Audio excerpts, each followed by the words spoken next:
Welcome back, everyone. Today we are talking to a local doctor about otoplasty, or ear pinning surgery. Joining me now for the sponsored interview is Dr. Douglas Henstrom.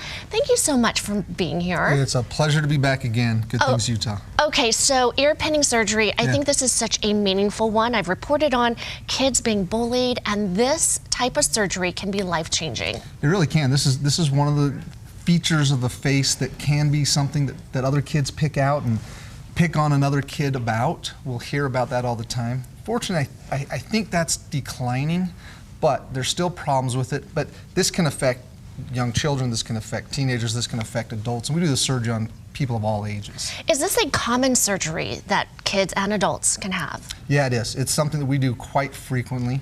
It's maybe not as common as some of the other bigger surgeries, but you know, prominent ears is something that affects a high percentage of the patient population. And how does this happen? What causes this? Yeah, so ears stick out from the head for one of two main reasons, and it gets down to the ear cartilages not forming completely when they're in the womb, and then the ears stay pushed out from the head too far instead of being pulled in. So oftentimes the ear folds don't fold tightly and they're really flat, and that means the top part of the ear, like this picture, this pre-op and post-op picture of this patient, shows that those ears are flared out, and that's mainly because the ear cartilage isn't tight enough. So we've got to go in there and we use sutures in the cartilage to reshape the ears, fold them in like they're supposed to be, and pull them tighter up against the head. Can sometimes one ear stick out, the other one not? Yeah, often. In fact, in most people in general, even if you don't have really prominent ears, there are some asymmetries that can happen. So it's not uncommon that one may be further out than the other. So once in a while, we'll do a unilateral otoplasty where we're just fixing one ear and getting that to be more harmonious with the other ear. But most often, both ears are affected to some degree, and we've got to do some work on both sides. Do you see this more in boys than girls, or kind of equal? Pretty equal. Yeah. Pretty equal. I think that our boys tend to notice it a little bit more, maybe because they don't have as long a hair generally. They can't hide it sometimes. Yeah, so it's a little more noticeable in boys, and if it's somebody that wears hats a lot, you know, it can stick out underneath the hats, or they try to wear the hats to push them in and hide them. So in the genders, it's about the same equally. So we do surgeries on both for sure. And this is a pretty simple procedure, right? Yeah. So you know, for young kids, we're going to take them to the operating room and put them to sleep and help keep them comfortable. And the youngest we do this surgery is about 6 years old. By then, the ears have pretty much grown to adult size, so we can start manipulating them and changing them.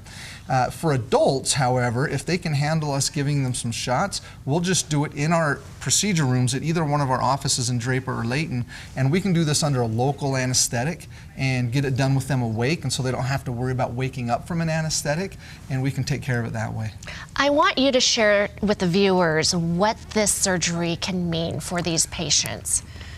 And I know you say this is one of the most rewarding procedures to do. Yeah, so you mentioned earlier, you've done stories on this and you've seen changes in how people just feel about themselves. Their confidence level goes up. They're not as withdrawn. They get out there in public and with friends and family a little bit more easily. So this is one where it can make a life-changing difference, especially for young kids who maybe have experienced bullying. You know, we're coming into summertime. This is a popular time of the year for us to be doing this, especially on younger kids that are still in school, because parents get them in, we see them in the summer, we get the surgery done, they heal up over the summertime, they're back to school, healed up and ready to go and participate in everything with school, and it's a totally different year for them. Wow, doctor, what would you tell families right now? Because this is pretty simple, but again, something that probably kids and adults have thought about every single day of their lives. Yeah, a lot of people think about it if it's bothering them. What I would tell them is give us a call, come in and talk with either me or one of my partners. Let's look at doing this and help you understand the benefits of otoplasty surgery for anybody in your family. Ear pinning surgery, a simple procedure, and it can be done at Utah Facial Plastics. Dr. Henstrom, you have 2 locations at Layton and Draper, double board certified surgeons. That's right. You want to make sure that you go to someone very professional, and you are the guy. Thank you so much, doctor. My pleasure. And thank you to Utah Facial Plastics for this sponsored interview.